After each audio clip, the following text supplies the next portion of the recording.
All right, so welcome everybody to our series of webinars that we are going to do called Vital Signs Wednesdays, 3 o'clock, same time every week for the next couple of weeks while we're all, at home. And I'm going to go over a brief kind of 10-minute presentation about what BNIA is and what we do and the kind of work that we are involved in neighborhoods.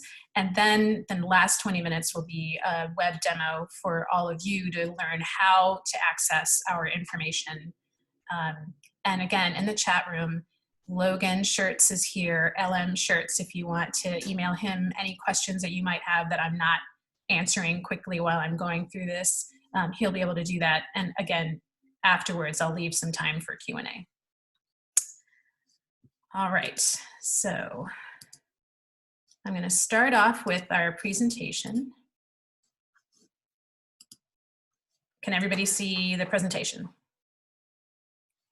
Okay, so let me move this. There we go, so I can still see who you are.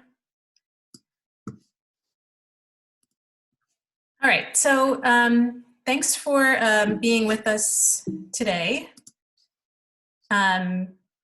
Just as a little bit of background about why we do what we do, we are always after understanding the context that our communities are growing in.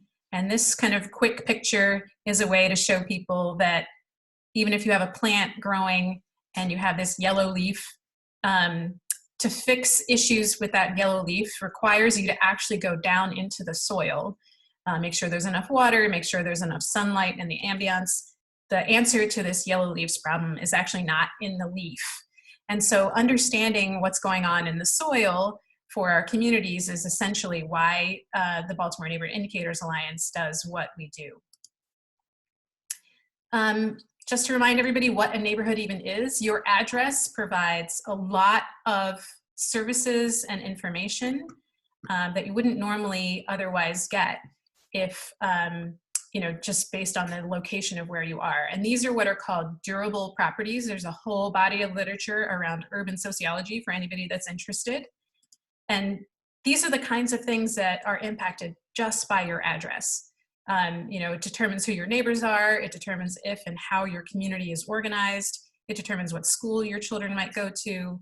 It determines how you're represented politically. It determines identity. It means something, especially in a city like ours, to come from a certain neighborhood. People understand that. And sorry, there's somebody trying to get into the session. So let me try and go grab them for a second. So they're not waiting.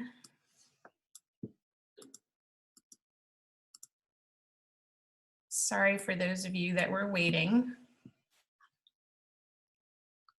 Hopefully you can hear me. We just got started. Yeah, I can hear you. Great. So just to say that your address actually helps you do all of these things, including what market your address is in.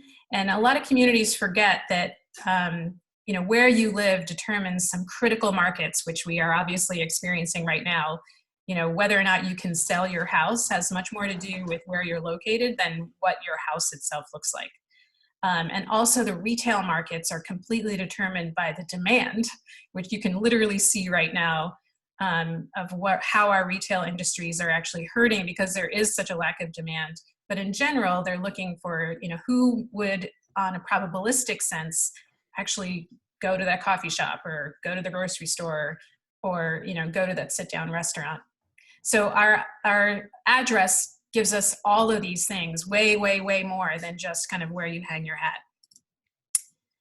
So that's basically what we do, is try to get information in the hands of communities so that they can actually understand, again, the context that they're living in.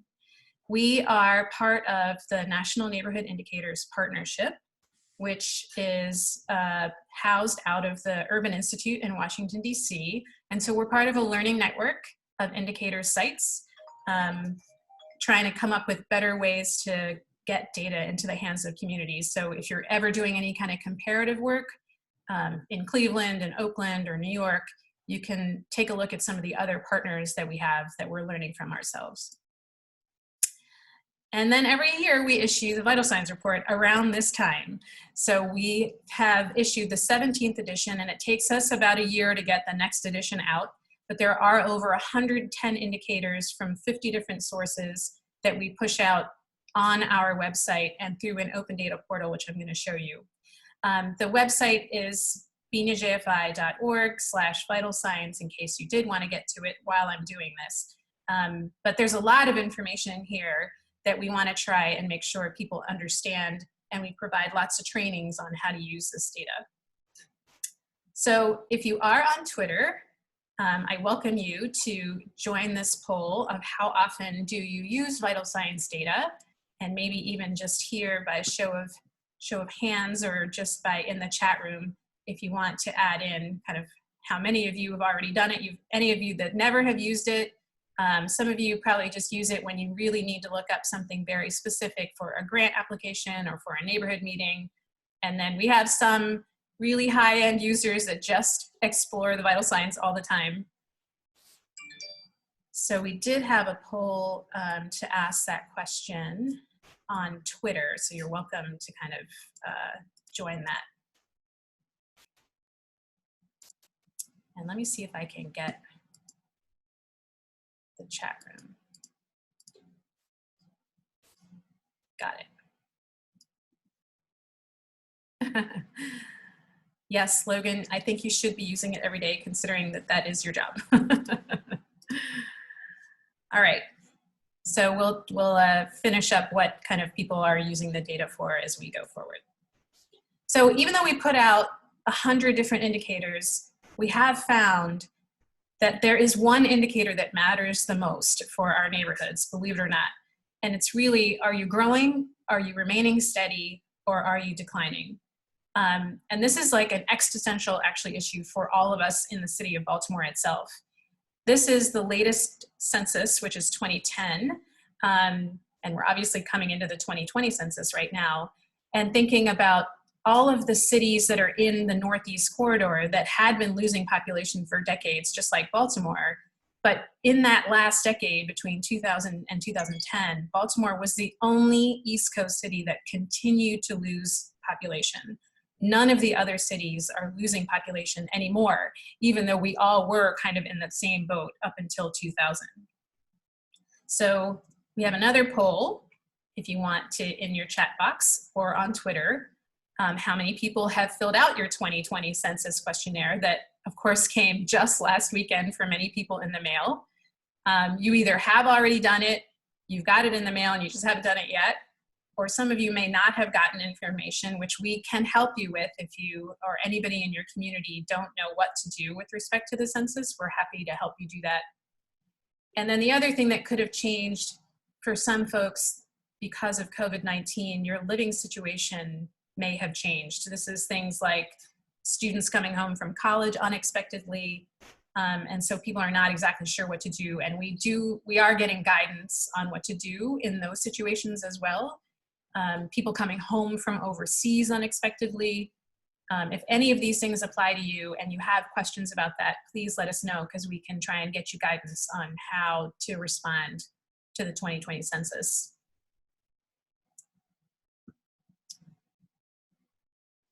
I'm going to keep going. So even though the city as a whole has lost population, it didn't lose population evenly. It's not like every neighborhood lost 5%. We see some neighborhoods that have gained more than 20%, especially in this kind of downtown area. Some neighborhoods that are stable, which is all these in the yellow, and then areas in the red that have lost tremendous amounts of population. And even if I told you nothing else about these communities, the issue about population change is that it does tend to show you the suite of issues that that neighborhood might have. So in growing neighborhoods, there are actually problems of growth, even though it's a good problem in some cases, but you get more congestion. You actually get increased crime because of the retail that comes in as well. You get fear of displacement and rising housing costs. In stable areas, You're going to hear things about maintenance, like keeping the sidewalks without cracks, and keeping the alleyways clean, and making sure the schools remain high quality, and making sure people can rehabilitate their housing stock. And then in declining neighborhoods, you get kind of almost every other issue, right? The number one indicator is a vacant building in a declining neighborhood. And then issues around the violent crime in declining neighborhoods. Things close because population declines, like schools will close and food retailers will close in declining neighborhoods. And so it's these suite of things and issues that are completely related to whether or not your neighborhood itself is changing.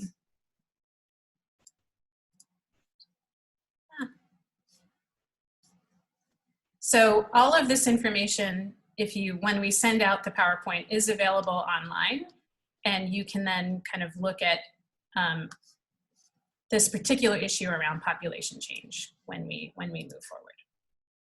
So the question is, what are the indicators that actually get to this broad topic of population change? And we've identified 4 different areas of indicators, which I'll show you how to get to on our website when I'm done this. But the first one is around, you have to track your occupancy rate. The last time we got good population data was in 2010.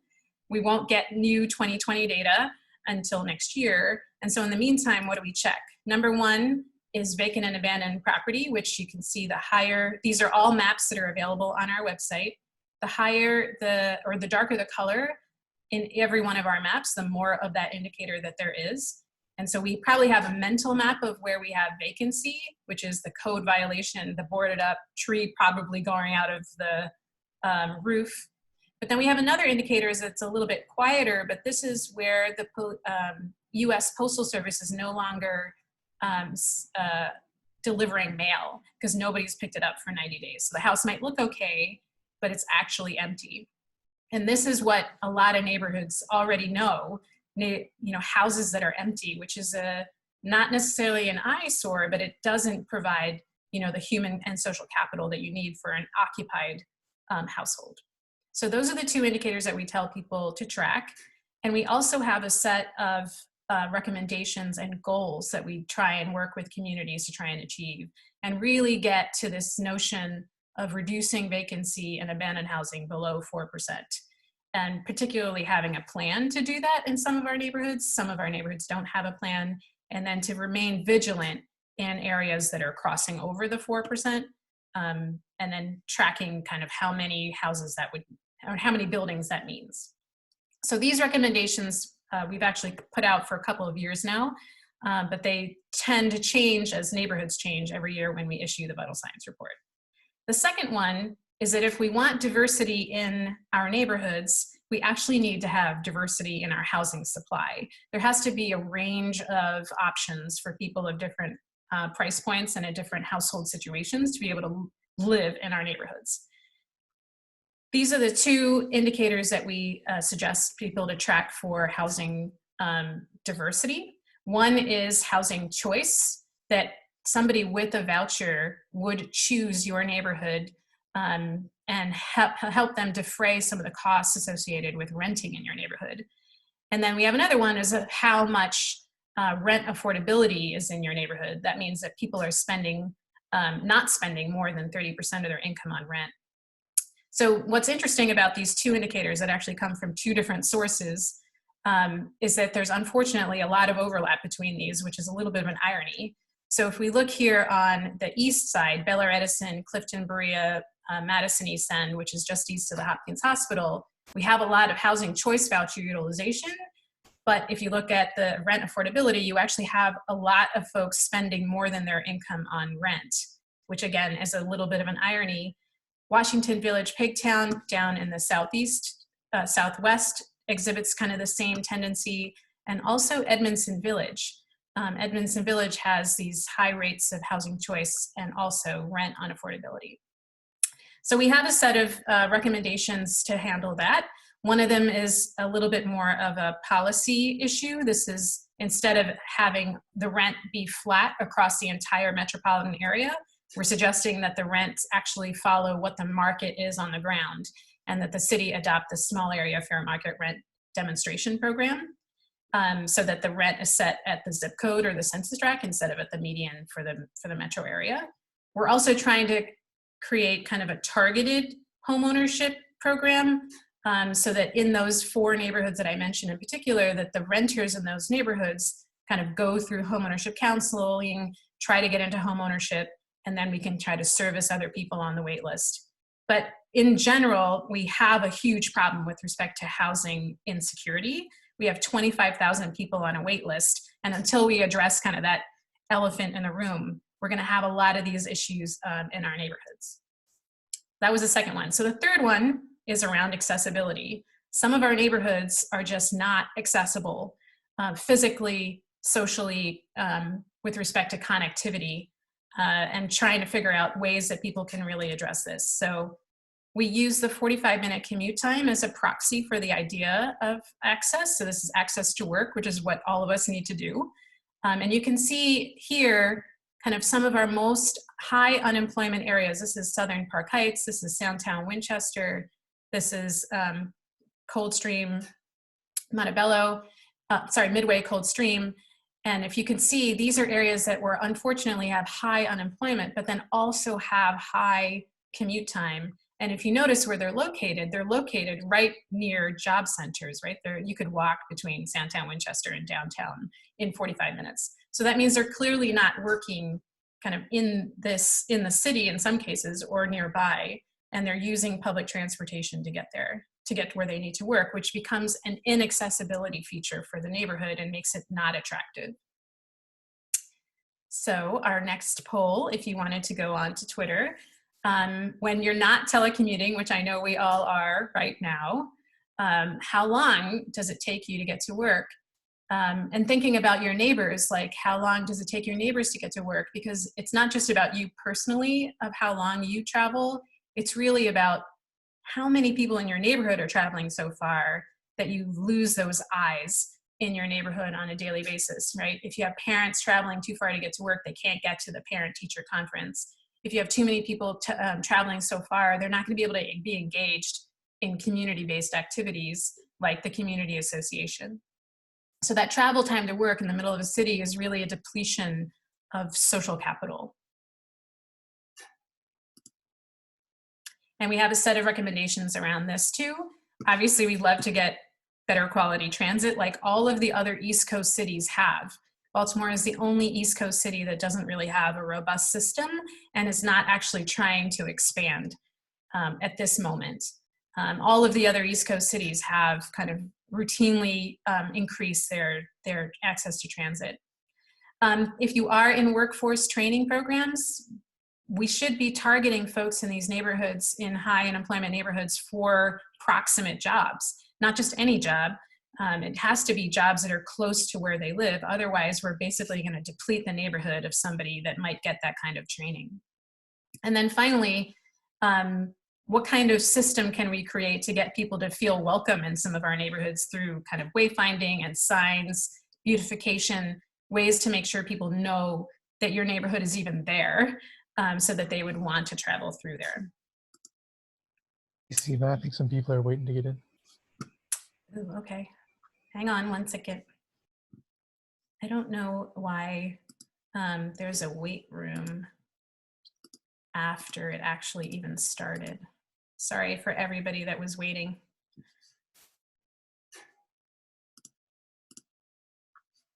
Everybody in now? And then the last thing is how connected are our communities. This is a new set of indicators that we created starting last year. And it's not about every community having access to everything in their neighborhood. It's about how they can access the region and in some cases the world using, obviously in this case, the internet, and in some other ways of kind of accessing capital, accessing social capacity.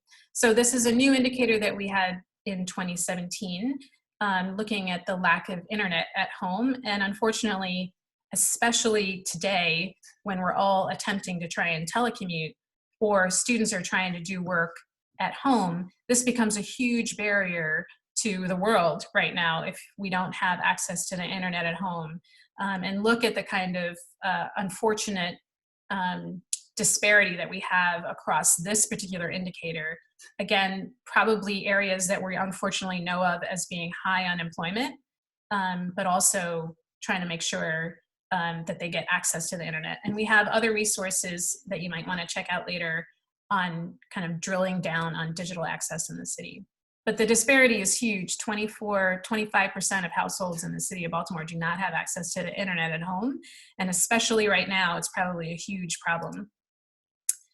The other way to think about access is access to money.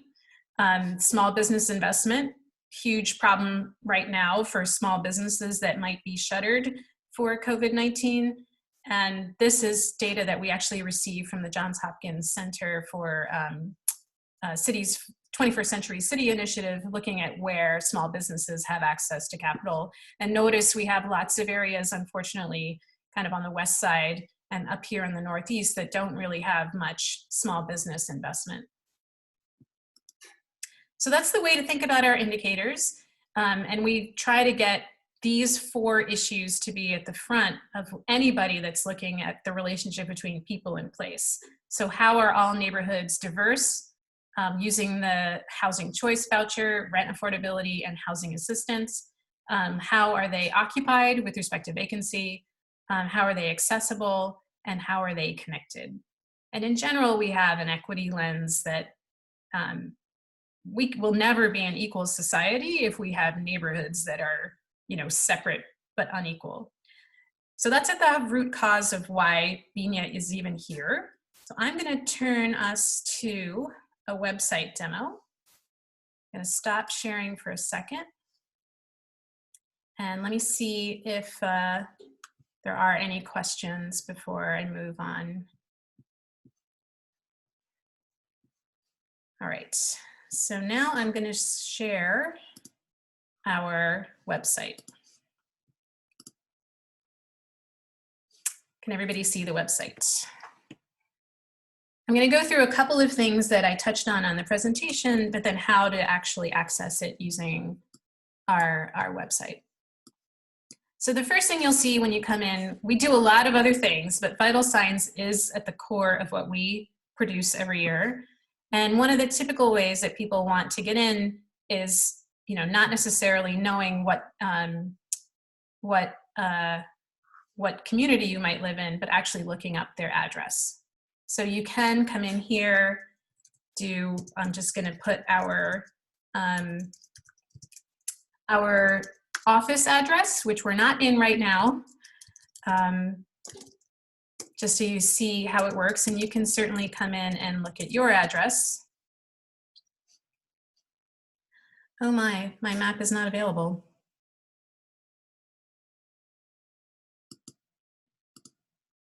Well, typically you would be able to see this, but I know that our office is located in Midtown. If you zoom in, you'll be able to pull it up. Sorry? If you zoom in, it came up after I zoomed in. It might be my browser because it was working just a minute ago and maybe the way I'm sharing. So hopefully this works on your computer, but I know that we're in Midtown. And so you can get data specifically for your community once you've kind of clicked on that. And the way we have the website set up is that you can either get data by community, you can get data by topic, or you can get data for a specific indicator. Most of the indicators that, this is kind of the HTML version of the indicators. So most of the ones that I went over were in this housing and community development section. But you can also just download a PDF for folks that just want an analog version of the data. But let's take a look at vacancy just so I can show you some ways that we can look at specific indicators. So this is all of the data for one community. So this is, all the topics, all the data for one community. It's hard to know, what does that mean, right? How does Midtown fare, not only by itself over a couple of years, but also with other communities. So I'm going to go into vacant and abandoned housing. If you hover over it, it gives you kind of more information about what that is, where the source is, any metadata associated with it. And then if you click on it, what you'll get is the data specifically for that indicator. You can look at data in a tabular format. That's the default, this tabular data. You can sort in both directions. You can copy it, print it, You can also then look at indicator charts. This is an interactive way to look at the disparity. Pretty quick way to show how different some of our neighborhoods are. Sandtown Winchester was the largest or highest community of vacancy at 35%. And some of our neighborhoods had practically nothing. It's a pretty quick visual way to show kind of how disparities occur within our neighborhoods. Then you can look at trends. So this is automatically set to Baltimore City when you come in. Over time, what's the vacancy? This is Midtown. You can see Midtown is much, much lower than the citywide average. The citywide average has actually remained pretty steady at 8% vacancy.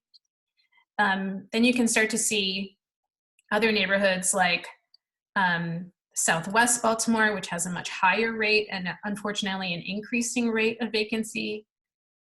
And then I'll go to one neighborhood that's seen kind of a dramatic decline in the last 10 years on, or last 8 years on vacancy. This is the Old Town Middle East area, which is where the Hopkins Hospital is. So that's one way to get to the indicators if you're knowing what community you're already in. But there's another way. I just clicked up here on the BNIA to go back to the home page. But sometimes you might just want to search for an indicator. You can do that here on our main page by clicking on vital signs by indicator, or here if you want to just go to the indicators page, which actually opens up a full table which you can then download on all of our data, all the topics, all the years, and the sources of the data, which does take a little bit of time to load because it's actually a pretty big file. And hopefully it will load. Yep. So you can then kind of sort by topic area, sort by source. We have over 50 sources of data, and then see what years they're available for. So let me go ahead and look at 45-minute commute time, which was one of the other indicators that I mentioned. You can obviously do a keyword search up here. It'll search the indicator name and the indicator definition. And then here, it'll then go to the indicator page for that indicator. So you're back to kind of a similar view. You can then start to see how things are disparate over time. So that's the other way to get to indicators. And then just because I have like 2 minutes, let me just go in the resource library into the map gallery.